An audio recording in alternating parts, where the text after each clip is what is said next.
ഈ ചടങ്ങിൽ പങ്കെടുക്കാൻ കഴിഞ്ഞ ഒരു സന്തോഷമുണ്ട്. ഓറിയന്റൽസ് ഗവൺമെന്റിന്റെ ടീച്ചർ എന്നോട് പറയുന്നത്, സിസ്റ്റർ പറയായിരുന്നു, ഇത് ആദ്യമായിട്ടാണ്, ഫസ്റ്റ് ടൈമാണ് ഒരു സ്റ്റേഡിയത്തിൽ വെച്ച് ഞങ്ങളൊരു സ്പോർട്സ് മേള നടത്തുന്നത്. ഇത് ഫസ്റ്റ് ടൈം ആണെന്ന് ആരും വിശ്വസിക്കില്ല.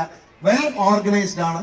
ഒരു കായികമേള സംസ്ഥാന തലത്തിൽ നടക്കുന്ന ഒരു നമ്മുടെ ജസ്റ്റ് ഓണറൊക്കെ ഉണ്ട്, അവർക്കറിയാം. ഒരു സംസ്ഥാനം നടക്കുന്ന ഒരു കായികമേള എങ്ങനെ തുടങ്ങുന്നോ. ഞാൻ കുറച്ച് ദിവസം സ്പോർട്സ് മന്ത്രിയായിരുന്നു കുറെ വർഷങ്ങൾ. അപ്പൊ ഈ സ്റ്റേഡിയത്തിൽ കാണുന്ന സിന്തറ്റിക് ട്രാക്കൊക്കെ ഞാനന്ന് ഉറപ്പിച്ചതാണ്.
ഒരു നാഷണൽ ലെവലിലുള്ള ഒരു പരിപാടി പോലെ അത് സംഘടിപ്പിക്കാൻ നിങ്ങൾക്ക് കഴിഞ്ഞു. ഒരു ചെറിയ ഒളിമ്പിക്സ് സംഘടിപ്പിച്ചതിൽ എല്ലാവരും ഞാൻ അഭിനന്ദിക്കുകയാണ്. ഒരു കാര്യം പറയാതെ പോകാൻ പറ്റില്ല, ഞാൻ എൻ്റെ മിനിസ്റ്ററായിട്ടും MLA ആയിട്ടും സിനിമാ നടനായിട്ടും പലതരത്തും പോയിട്ടുണ്ട്.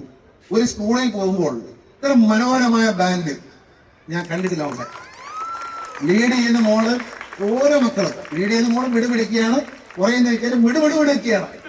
എല്ലാവരും നിങ്ങളെ ഒരു സ്മാർട്ട്നെസ് എന്റെ മുഖത്തത് വെച്ച് ബുദ്ധി തരുമെന്ന് എനിക്ക് തോന്നി. പക്ഷേ അവിടുത്തെ ഒരു കണക്കിറക്കി ഞാൻ പേടിച്ചു പോയി. പക്ഷേ നമ്മൾ ഈ മുഖം കാണിച്ച് സിനിമയിൽ ചെയ്യുന്ന ആളാണ്, അങ്ങനെ കഴിഞ്ഞു എന്ന് ഞാൻ വിചാരിച്ചു. കാരണം ആ കറക്കിറങ്ങിയോ. പക്ഷെ മോളെ നിങ്ങൾ മിടുക്കികളാണ്. നിങ്ങൾ ഒരു ഫസ്റ്റ് ഇംപ്രഷനാണ്. വന്ന് ഇറങ്ങിയപ്പോ എന്നെ നിങ്ങൾ ഞെട്ടിച്ചു. എല്ലാ അഭിനന്ദനവും വന്നിരുന്നു.